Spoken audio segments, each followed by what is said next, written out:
In this Kerbal Space Program 2 video, I will be turning the English electric lightning into an SSTO and using it to repay someone a small favour.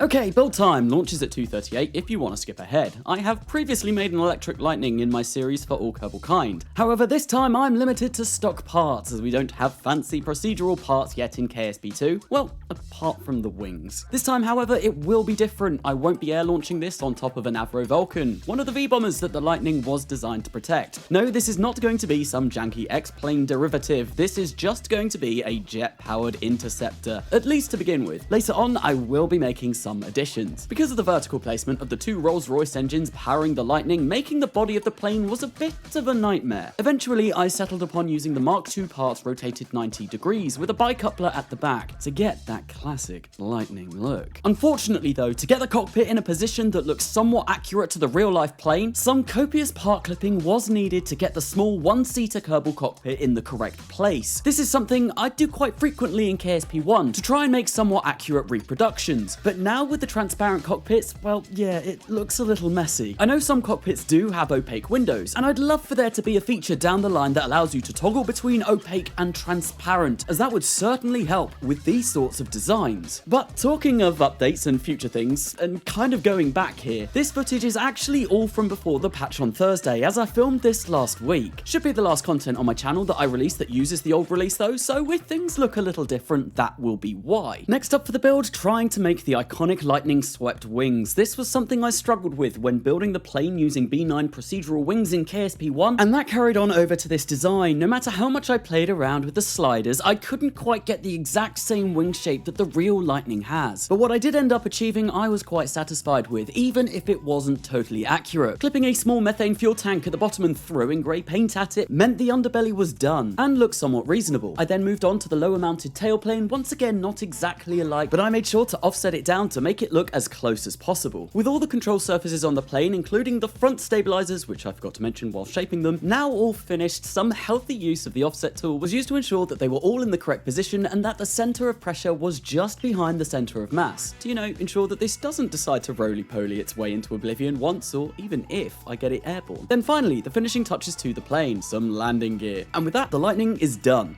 Alright, let's get this show on the road and demonstrate that the Lightning I've designed here is somewhat similar to the in-real-life performance of the plane. A plane that was designed in 1954. But yeah, that takeoff didn't go according to plan, so let's quickly roll that back and try again. Although this takeoff as well was not ideal. For some reason, this plane really did like to hop, skip, and jump when trying to take it off of the runway, and I have no idea why. Although most of the planes that I have been flying in Kerbal Space Program 2 have done something quite similar. Whilst on the runway, they have a tendency to try and roll a little bit. Maybe I need to extend my landing gear out sideways to make them a little bit more stable whilst on the runway, but I like to keep them as close to the body of the plane as possible because it looks a little bit silly if you've got landing gear just jutting out from under your wings, or at least that's what I think. I like to have them attached to the actual fuselage of the plane. I think it looks a little bit better. But it does, as previously seen, make it a little bit wobbly upon takeoff. Anyway, what I am doing right now is pulling up on the Lightning as much as I possibly can, because one really interesting fact about the English electric Lightning is that this plane could fly Mach 1 at a vertical climb. So I thought, yes, let's pull back on the stick and see if we can achieve those kind of speeds whilst going vertical. And I did get up to nearly 750 meters per second going upwards. I mean, I wasn't going quite vertical, but it was close, so I feel like this recreation using these engines, the afterburning engines that are on there currently, would be more than capable of doing a pure vertical climb at Mach 1, which is really nice. I do recall seeing an Imperial War Museum documentary which kind of went into why the Lightnings would want to be able to do this, and it was so that they could get up to speed and get up to altitudes that they basically wouldn't be able to achieve unless they were going that fast so that they could get the jump on high-flying bombers. It was a very cool documentary, and I did learn a lot about this plane. And the Imperial War Museum, that is actually, or at least one of those, is very near to where I live. It's a place called Duxford, and they do have an actual English Electric Lightning there, which is a very, very, very cool lightning indeed, because there is quite the story behind the one that they have got stored, and it's one that I have actually been to see in real life. And don't worry, it is in much better condition than the lightning that I just left on the runway there after failing to attempt to land it. But we are going to come back into the vehicle assembly building and turn this into a single stage to orbit lightning for nefarious purposes that I will get onto later. But anyway, the story behind the lightning that is at Duxford Imperial War Museum is there was an engineer who was working on the plane. He wasn't a pilot, although he had piloted. He was an RAF engineer that had piloted, I think, single engine trainer planes. That was all he had ever flown before. And he was working on this lightning because there were some problems with it. And he got in the cockpit and he was sat around fiddling with bits and buttons and, you know, just doing what all engineers like to do when they get their hands on a plane. When he inadvertently turned on the afterburner of the plane.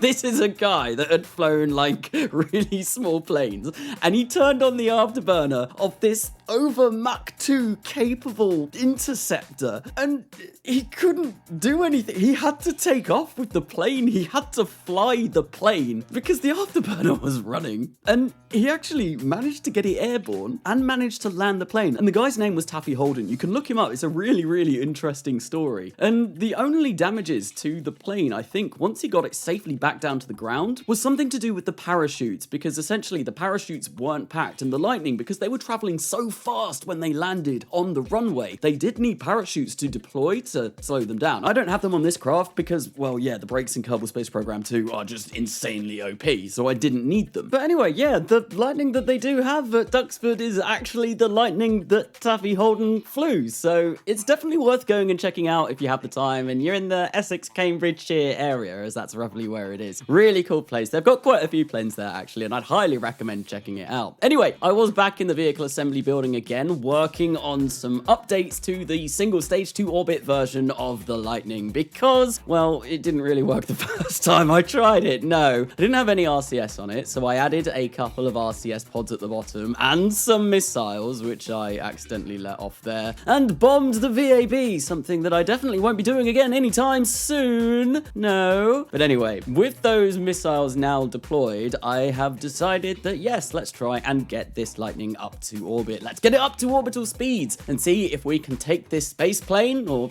more jet interceptor, but space plane now, to space. And you know what? It actually works. I realized the first time that I designed this, I didn't have enough oxidizers. So I went in and replaced the bottom tanks with methyl ox tanks rather than just methane tanks to give me a little bit more oxidizer, and also fiddled around with some of the inline tanks as well, just to try and balance out the fuel that I had, so that when I did need to switch to closed cycle on the Rapier engines, I had more than enough oxidizer to burn to get me into orbit. I then went for another little bit of a drive, and I saw one of the launch pads had a vehicle on it. Now, I actually had my microphone on live, so I'm going to stop my commentary now and let you listen to live Matt as this was happening, because I was very curious. Oh my god, there's like a space shuttle here. Welcome to another Kerbal Space Is anyone here? Anyone hear anything? Wait, I can hear a voice. Space shuttle, because of course space shuttles are incredibly Oh my gosh, I think this is famous YouTuber Carnassa, really and it sounds like he's recording a video for this launch. Oh, guys, this is perfect. It and releasing a special payload that is inside the cargo I don't think he's noticed that I'm here. We'll find out about that later on, obviously, but for now, I'm going to be keeping that a little bit of a close-kept secret. Hang on a minute. Oh. Wait, what is that approaching? Oh no, I've been seeing. It couldn't be. It is I. Not in this video. What is this thing, Matt? What are you doing with it? Oh, this is just like a little rover. It's just a little reconnaissance rover. It doesn't have a bomb or anything in it. A likely story. Bomb armed. Are you sure about that? I just heard it say bomb armed. Hang on, Matt. Quick, go! I can't skip the countdown. Why would it let me skip the countdown? Please, just look. Go, no! You just got unlaunched, baby. That's right. There can only be one KSB2 YouTuber, and it's not Carnassa.